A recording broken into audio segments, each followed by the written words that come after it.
Hi everyone, welcome. Thank you so much for joining us. We hopefully in this webinar are able to provide you with a quick overview of English mastery and share our approach to specifically how we've implemented diversity and inclusion in our English curriculum. And we're going to be looking at how this approach sits with our knowledge-led approach. We will have time at the end to answer any questions that you have. I know Phil is going to be taking over a little bit later as well, just to give a bit more detail about the different programs that we have. So any questions that you have, please feel free to put that into the chat. Okay, so before we start, I think it would be really great if in the chat feed, if you just introduce yourself, so just your first name and perhaps the school that you're from as well. So it'd be really great to hear where you're joining us from today. And I'll just give you a couple of minutes just to introduce yourself in the chat.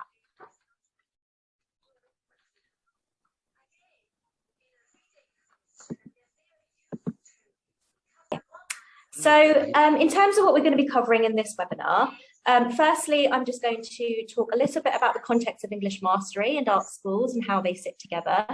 Then I'm going to be talking about the discipline-led approach of our working party and how we've really made substantive but authentic changes to our curriculum, whilst obviously still remaining true to our approach to pedagogy and our research principles.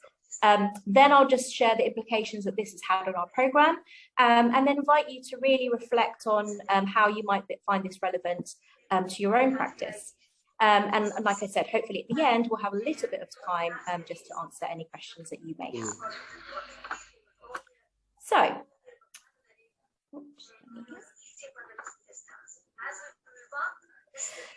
a little bit about English mastery. English mastery is part of the Ark Curriculum Plus partnership. So within Ark Curriculum Plus, we don't just have the English programme, we have a maths programme and primary as well. And we have grown out of Ark. And Ark is one of the highest performing multi-academy trusts in the UK. And our programmes are now used by around 600 schools and 15 multi-academy trusts. And this is our mission. We believe that children and young people essentially are at the centre of what we do.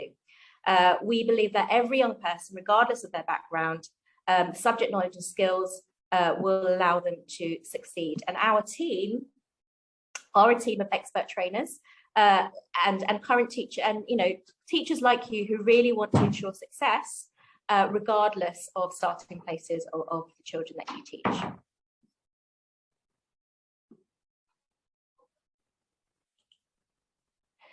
So within our curriculum, we have what we call our core principles, and this basically underpins our curriculum and the pedagogy behind our curriculum. So our curriculum is a knowledge-rich curriculum because we've carefully selected what we want students to know. So we've thought about the kind of knowledge, so for example, knowledge about the world, knowledge about history or context, and also knowledge within the subject of English. Sometimes the knowledge is needed in the given unit, and sometimes knowledge is seeded for later use. So we've thought really carefully in our curriculum about sequencing so that knowledge builds over time and that connections can be made. And that knowledge is revisited and recapped to ensure that students still have it when they reach GCSE, A-level, university, and also outside of school in their working life.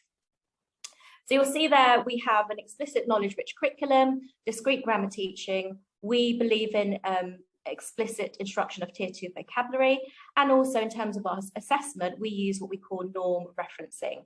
So norm referencing means comparing students' work and ranking work in order of quality, and this helps us judge the holistic quality of students' response rather than searching for specific criteria.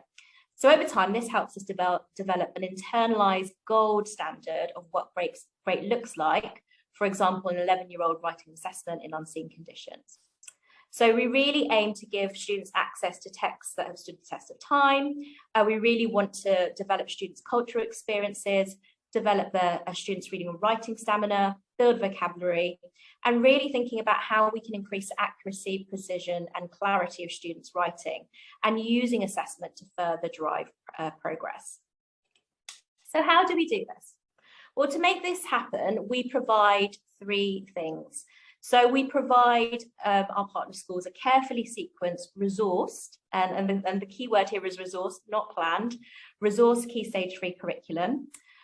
We have an integrated assessment model, and we don't just give you resources and expect you to go off and just use our resources.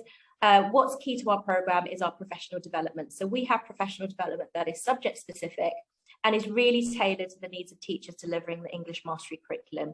We know that all schools are different, school contexts are very different, and therefore the training that we provide is very tailored to your school and your school context. So I want to really move on to the main topic of this webinar, and that's our approach to diversity, equality, and inclusion. So obviously, in recent events, in the wake of the Black Lives Matter movement, there was a huge national societal impetus to really address some of the systemic ways in which we address equality, diversity, and inclusion in our institutions. Obviously, education, a very big institution, and English mastery is really a part of that. And we have the desire to make authentic change. And as our program sits alongside the multi-academy trust function of Ark Schools, we wanted to make sure that there was compatibility with our approach, and we wanted to make sure that it was as cohesive as possible, and that as we made changes to our program, our practices and principles around matters of representation were sitting together alongside together. So our parent organisation, Ark, put forward this statement around their commitment and actions that they wanted to take around improving diversity and inclusions in their school. And this sits across all of Ark programmes and their ventures. So I'm just going to take a minute to quickly read this out to you. So Ark believes that we aim to build a diverse and inclusive organisation where everyone, staff and students, can do their best work and achieve their full potential. We want to reflect and represent diverse perspectives across our organisation because we know that doing so will make us stronger and more effective. And we at English Mastery want to ensure that we are fully aligned to this vision, which we fundamentally believe in. So for our work at English Mastery, we want to have a curricular and a pedagogical principle-led approach to diversity and inclusion. So what does that inclusion statement and vision look like in practice in curriculum design, curriculum scope, and curriculum sequencing? So when we think about the type of training in our program, the resources that students engage with, how exactly does that look like and manifest in a day-to-day, week-to-week, term-to-term basis in the classroom? So as we embarked on a statement of curriculum design for equality, diversity, inclusion, we had a number of considerations that we really wanted to bear in mind as we ventured upon that work. And you can see them here on the screen. So we wanted to make sure that we were complementing obviously the overarching work that Ark has delivered on equality, diversity, inclusion. We also wanted to make sure that we complemented the other work being completed in Ark schools on curriculum design principles. But more importantly, we really wanted to make sure that the work that we did was sustainable. And it's also, it's constantly evolving. We know that work that we've done so far is not finished. It's in a constant state of evolution. And we really have to be collaborative because when we're thinking about diversity, we understand that we are not the experts. We must consult a diverse range of colleagues from across our schools and also beyond our network. So here is our joint position. Here's where we've landed in terms of our curricular vision for equality, diversity, and inclusion. And like I mentioned earlier, this is a principle that we really hold dear and really hold ourselves accountable to. So I'm just going to pull out some of the key themes and key messages that we found were absolutely critical when it came to our approach to equality, diversity, inclusion, our curriculum. So we wanted to make sure that we remain true to the subject disciplines. We really believe that students are entitled to an authentic and truthful study of their discipline in their time at school. So we have to be absolutely aware and also knowledgeable that those disciplines are inherently diverse, that people around the world consciously make up what it means to be an English student, a writer or a scholar or a critic or a performer. So if we're not doing a good enough job representing that diversity, we cannot honestly say that we are giving a truthful and authentic study of that subject. And that was really, really important to us. So at the heart of our intent for equality, diversity in the curriculum is really a desire to offer an authentic study of the subject of English. We want students to be able to see and relate themselves to what they're studying, so that they are in a position to see themselves in the world and society after they leave school, and also use that curriculum and knowledge to change the world in which they live. And we really believe that is what a good curriculum should be able to deliver. So after looking at our overarching vision, I'm just going to talk about now how this specifically manifests in our Key Stage 3 secondary English programme.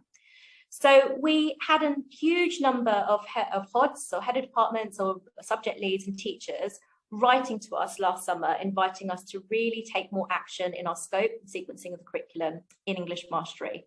A lot of schools were probing us and offering robust challenge in some of our curricular decisions, which we always welcome anyway. You know, anytime we have a training session or we meet with our schools, we always encourage them to give us feedback and make sure that the programme is really working for them.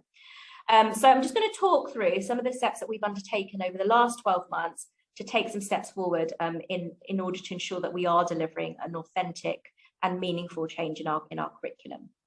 So the first thing was that we actually sent out a survey. And from that survey, we had a huge response in terms of change that teachers wanted to see within our curriculum. So one of the first things we did was to speak in collaboration with our partner schools. So we approached many of them, asking them to reflect on the English curriculum. We asked them to think about, okay, what is the state of the nation? What are people's views on the composition and sequencing? Apologies.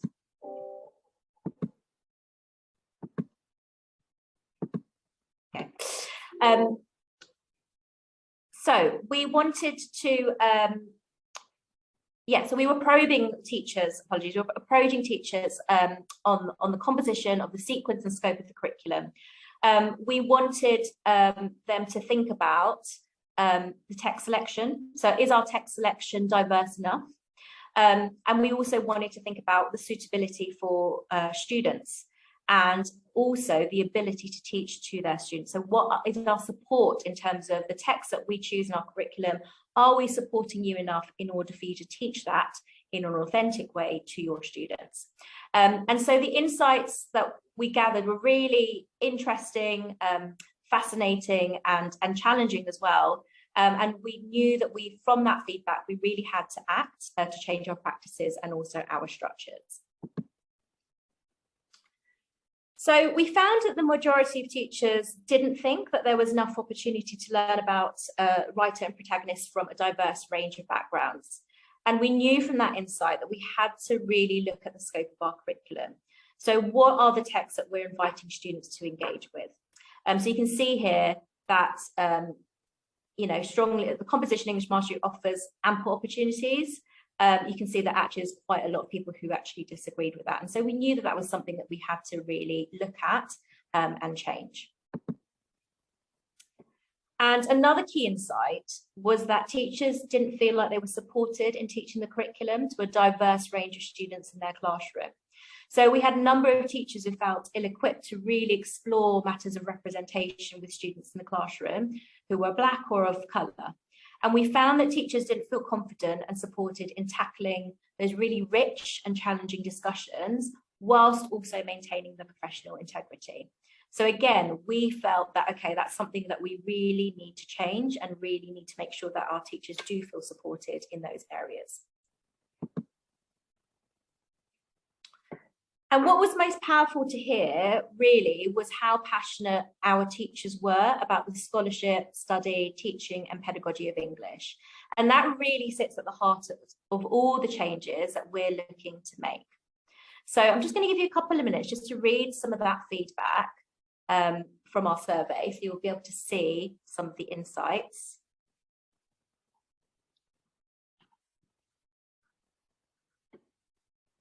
On the screen.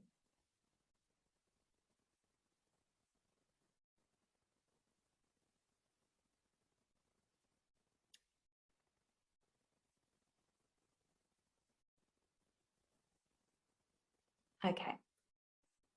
So that second comment in particular really resounded with us because in our curriculum, one of our units is the Tempest, in which we explore the representation of Caliban and how he's often mistreated and oppressed by Prospero. And although we adopt what we thought was a progressive post-colonial interpretation of Caliban and explore the ways in which the West exploits and manipulates native persons as part of their colonization of the world, we also acknowledge that there was very few opportunities in our curriculum for students of colour of representative characteristics to see themselves in the presentation of Caliban in a positive way. So I think one question that was definitely posed to us was, where are the positive experiences for people of colour shown in our curriculum? And for us, that was a stark realisation in thinking, yes, we need to do better in that. We need to be able to show those positive experiences, not just those negative experiences. So with all the insights gained from our survey, we also had the distinct pleasure of meeting a range of colleagues from across our partnership who formed our working party. And this working party really pushed and challenged and helped move forward all of the work that we wanted to undertake as part of our change programme in English Mastery. We are very grateful that we have a huge number of massively talented and skilled practitioners from a range of experiences and backgrounds. And we were really delighted to bring more colleagues and more voices into our thinking, because we as an English Mastery team knew that we couldn't do this on our own. We would need that collaboration. We needed the expertise of other people. So you can see here just some of the people that were part of that working group. Some of them were ARK teachers, not all of them were from the ARK network. And if we might be able to put a link to our Equality, Diversity, Inclusion report, which details, this is actually a page from that report, and if you want to read a bit more about people involved, you can maybe have a look at that later. So within the working group, there were several areas explored. So we discussed the purpose. First of all, we discussed the purpose of the group for now, but also in the future, and the purpose of that working group, how they were going to help us, how they were going to challenge us, and how to ensure that change was really happening. We also then revised a current English Mastery text, such as Oliver Twist. So in Oliver Twist, for example, we knew that really there wasn't perhaps a focus on anti-Semitism, especially in the character of Fagin. And we also knew that we wanted to look at the Tempest, especially the depictions of Caliban. But the purpose of this group also was that we also wanted to introduce a new literary heritage unit. So we wanted to look at our current curriculum, how can we improve what's already there, but also what can we introduce next that can be a new unit that can stand the test of time. So this is the close-up of the changes. I'm just going to sort of talk through them. So one of the first things that the working group undertook was to examine our current existing units of work and to think about how well we're really addressing issues of representation in our existing curriculum materials and also our professional development materials. So those of you who've joined us today, this is probably something you've already done. You've probably already looked at your curriculum. You've probably looked at the writers of the text that you've chosen. And hopefully this is something that you have engaged with already. So the Tempest was a real early point of focus for us. We historically represented Caliban as a binary character. So for example, we were asking the question, was he a victim or is he a villain? And actually what we came to realize in collaboration with the working group was that actually presenting him as in that binary sense of a savage or a victim of colonization was actually quite problematic representation of his character. And we also came to realize that some of the imagery that in our lesson slides that we use to demonstrate what Caliban looks like were also quite problematic. Because actually we thought they only showed him as a creature, and it actually didn't really illustrate his humanity and the dignity to which he speaks, and that actually Shakespeare writes about him.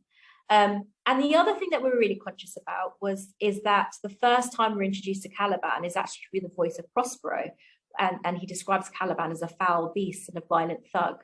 So we wanted to make sure that we introduce him in a way that places him with his own voice and experiences first, And we wanted to address that Caliban is actually a complex character with complex motivation, and it's very difficult and problematic to represent him as just a binary character. And then I mentioned earlier, we also looked at changes to Oliver Twist. So we knew that we had to directly address the anti-Semitic portrayal of Fagin. And so we actually managed to collaborate with the Jewish Museum of London, and we were able to produce some really great professional development videos for our teachers to really support them when it came to that point in the unit where they were introducing the character of Fagin. We wanted to make sure that they were supported in knowing how to talk about the anti-Semitic presentation of Fagin, but also make sure that this sat with the presentation of him as a villain, that we wanted students to understand that Fagin is a villain, but he's not a villain because he is Jewish. And the other thing that we looked at was the nuanced presentation of Victorian London. We felt that we could do a bit more in terms of presenting London as a multi-cultural city, and really thinking about the history of migration in London as well. And then lastly, we obviously created and decided a new unit of work, and we then came to the decision of excitingly, looking at Small Island by Andrea Levy.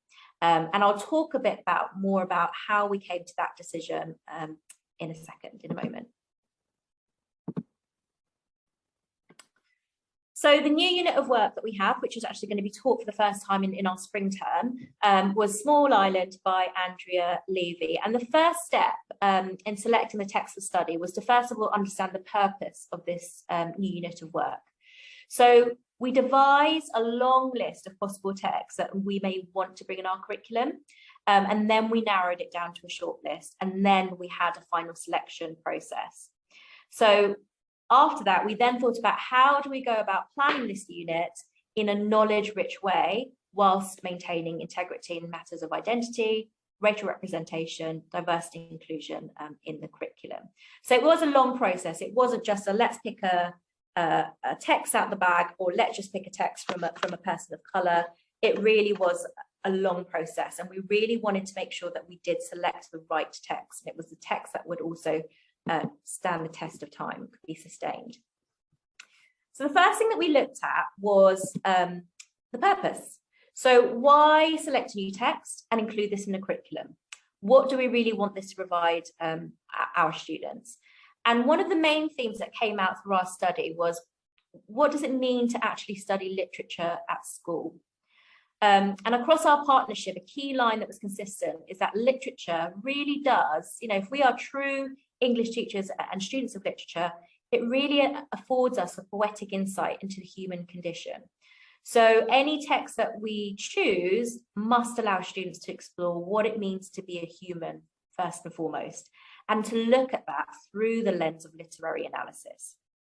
And we also want our texts to empower students, not just with powerful knowledge, but also to empower them as people, and to be able to let them identify themselves as readers and scholars of English. And we also wanted to ensure that any changes we made to our curriculum has real longevity, and that it's not a quick fix text that can only be studied for 1 year to plug, just an emerging need or gap. We wanted to make sure that this would last a long time. And therefore, making that decision did take, like I said, it did take a long process. So with these lofty ambitions, the working group compiled a long list of possible texts. And these included some of these that are on the screen here. So some popular ones were Purple Hibiscus, Things Fall Apart. I'm sure many of you have probably come across these or have these in your own lists of diverse texts. And our working group sat down and discussed these and considered the relative virtues, relative merits, relative challenges of bringing those into a Key Stage 3 curriculum. So after looking at the long list, we then looked at the few pages of those novels to get a better understanding of tone, tenor, and the nature of that text. So we actually use a text ranking rubric to decide which texts at this stage would be fit for purpose and what would get through to the next round. So we looked at the long list, we read through the first couple of pages, and then we used our text ranking rubric to help us make that choice. So here is just an illustrative example of what the working party were engaging with when we were trying to whittle down that long list. So we've got some example contextual information of Andrea Levy. And one of the columns that was most powerful for the working party to consider was really that notion of the themes, the context, and also any challenging content that we had to bear in mind for Key Stage 3. So for example, anything that might be explicit or potentially non-age appropriate. Where are those moments in the text? And this is where our knowledge-rich approach began to come to the fore in terms of changing the curriculum. We wanted to ensure that the literary themes that the students study here are the ones that will stand the test of time. So the themes that we see in Small Island, that you can see there, of race, prejudice, displacement, belonging, marriage, and women's roles, they are all key themes that we see in literature time and time again, not just in contemporary literature, but heritage texts as well. So for example, Jane Eyre and others, and some of the other GCSE texts. And similarly, some of the specific content that students have to be fluent in order to be able to master Small Island are listed. And all of this knowledge is going to be powerful knowledge for students to grapple with and engage with as they continue to study English. One challenge of the novel of Small Island, so obviously we did look at initially at the novel Small Island, and one challenge was that there is quite a graphic rape scene, which we thought would be really challenging to present to students. And that's why we then started to think and wonder about, okay, what can we use instead? Can we use that novel? Is it appropriate to use that novel with that content to realise our new Key Stage 3 curriculum? And that's why actually we decided in the end to go with the play version. And just a little bit more here in terms of the text ranking rubric. So these are some of the things that we had to look at. We had to focus on these key things to really explore their suitability. So we looked at whether or not students, the knowledge in that text would enrich their knowledge and understanding of the world, whether it was appropriate, but also does the knowledge learned from that text also allow students to progress at Key Stage 4 and beyond. And then from that shortlist, obviously these were our front runners. So we had The Year of the Runaway, Small Island, as we've already mentioned, and you know that we've gone with And Wide Sargasso Sea. And then the next stage was really an enjoyable part of the process because we then invited teachers to make a case for each of the texts. So each teacher within the working party obviously had some of their favourites and really felt that one text was above the other. So we actually asked them to make a case for each of the texts. We asked them to consider questions such as, why should this text be a part of our curriculum? What case can you make? And we offered the group some prompts to help them, specifically focusing on, okay, if we select this text, where does it go in the English mastery curriculum and why? And how will this text link to future texts? So Small Island was a clear front runner as the text with having the most impact, but also highest leverage on student learning. So then we moved on to the next process, which was the process of planning. And the process of planning included these things. So first of all, we needed to identify the knowledge, themes, assessment, and the knowledge that was going to go within the lessons within that unit. Then we had to think about curriculum and also how this was going to be communicated. So when we start building a new unit of work, one of the first things that we do is to look at the most revealing moments of a text. What are the hinge moments that are really critical for students to understand and engage with to make sure they have a really secure and robust understanding of the sequence and action of the text? Thinking about how are the characters presented and how is the writer at work with their craft. So that's one thing that we really looked at. So we asked teachers, okay, let's read the play. What are the most revealing moments? What are the most critical moments for students to really understand?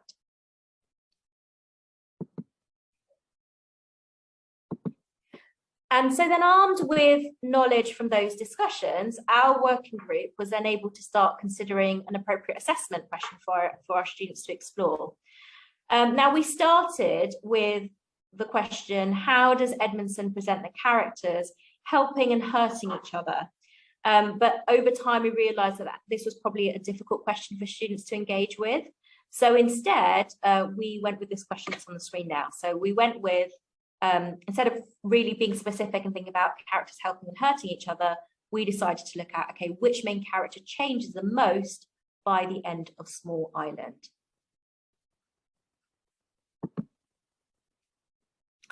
And after we then decided an endpoint, our assessment, we then started to specifically identify the powerful knowledge that we want students to engage with. So we can see in the bottom half of this document that some of that disciplinary knowledge. And as we're studying the play version of Small Island, we really wanted students to know these things. For example, what is an act and a scene? Where is a play set, etc. So we really wanted them to understand the modern play conventions as well, not just the knowledge of the characters and knowledge of the context, that was really important to know as well. So we had to think carefully about what knowledge will unlock Small Island to the greatest degree, and what of that knowledge is also going to unlock literary exploration further into students' study of English literature. And similarly, we also looked at non-fiction texts that we could also include in this unit to make sure that we had a broader scope and knowledge of English and not just focusing on textual analysis. So we're really proud of the substantive work that we've done so far over the last year, but we also acknowledge that this is just the start of our journey. So things that we've already done is obviously review some of our existing units, but we know that we want to do further reviews of existing units. We want a wider collection of colleagues shaping, recording and delivering our professional development. So when you're part of our program, you also have access to our, what we call our My Mastery platform. And on that platform, we actually have short videos of teachers actually giving their advice on how to approach a particular unit. And we were therefore wary that we need to have a wider collection of colleagues contributing to that. We want to make sure that we have better representation of students and teachers in our classroom materials. And we also want to make sure that we have more work on curriculum scope. So that was just a brief, apologies, it was just me talking through, but hopefully that gave you an insight into the steps that we've taken to make sure that equality, diversity and inclusion is in our curriculum. It took us a while, but we wanted to make sure it was, like I said, an authentic change. And if you're part of our program, you know, our schools are going to be teaching Small Island, the unit that I've talked about in the spring term. And we've really carefully thought about those new resources, that new unit, and making sure that we have really addressed the matters of representation in that unit, as well as our existing units. So I'm going to pass on to Phil, who's going to talk about what the program looks like.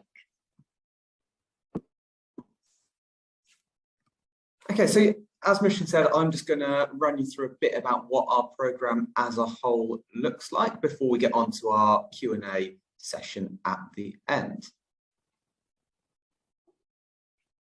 So our program we call a fully resourced mastery curriculum.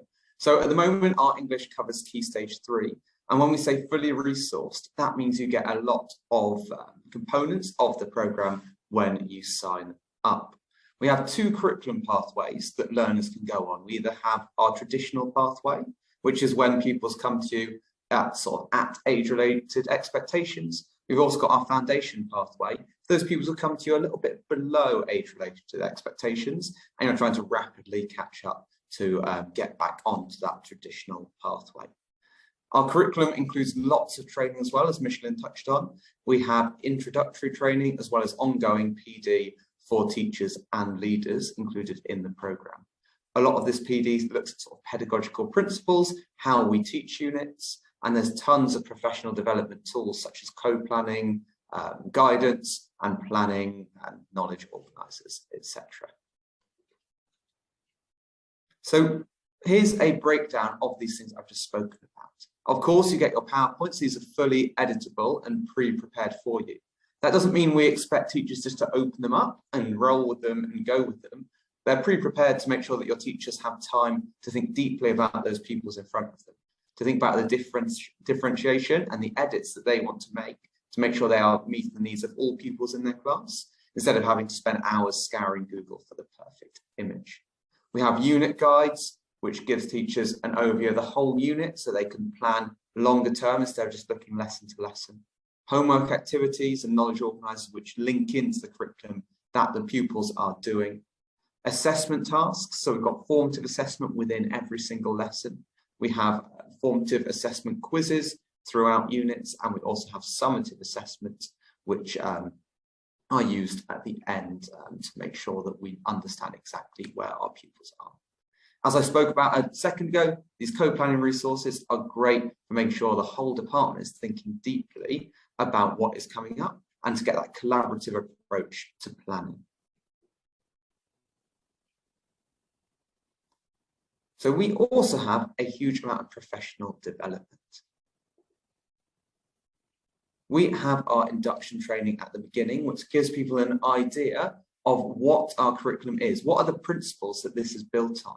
Why do we teach this way? We have leadership training. So this is for a leader within the department to make sure they are great at implementing and developing this curriculum and taking ownership of it to make it suit the needs of their school.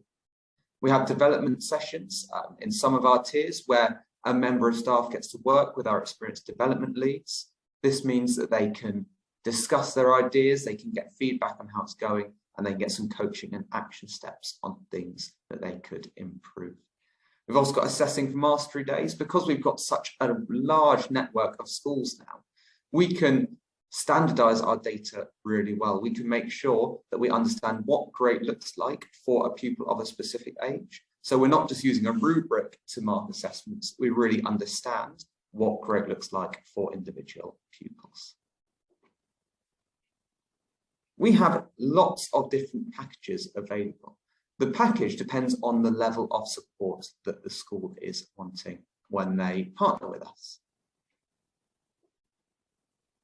So our mastery program has our lowest level of support.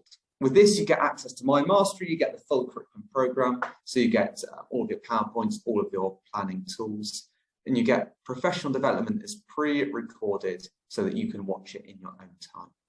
Our leadership program has all the benefits of mastery, but then you also get that named development lead who you can meet with and provide that support for implementation and development of the curriculum. You get 4 virtual meetings with them per year, and you also get 1 ticket to our annual conference, which has some brilliant speakers and some great networking and collaborative time. Our tailored package has the most support, so you get all of the benefits of the leadership program. However, you also get additional days with your development lead. So the development lead comes in for 2 days into your school, where you can do things like learning walks, you can do staff training, you can have a really bespoke package with our tailored program. You also get 2 annual conference tickets to the conference I spoke about earlier. However, we understand that implementing a new curriculum isn't just a quick 1 year, we put it in and then that's done. We understand that to implement a new curriculum really well and to start getting that amazing progress from that curriculum is a bit of a longer term investment.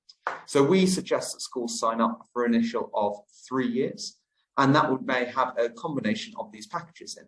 So for example, a school may say, to begin with, we're going to go for the most support to make sure that we are implementing this as well as possible. We're getting feedback straight away on the things that we want to work on. They may do that for 1 year, then maybe do the leadership package for 2 years, where they have a bit less support, they still have that support in making sure they're developing the program. This can be tailored to an individual school's need. So we'd always discuss with the school, where are you in your journey? What are you looking for? And design a package to suit individual schools' needs.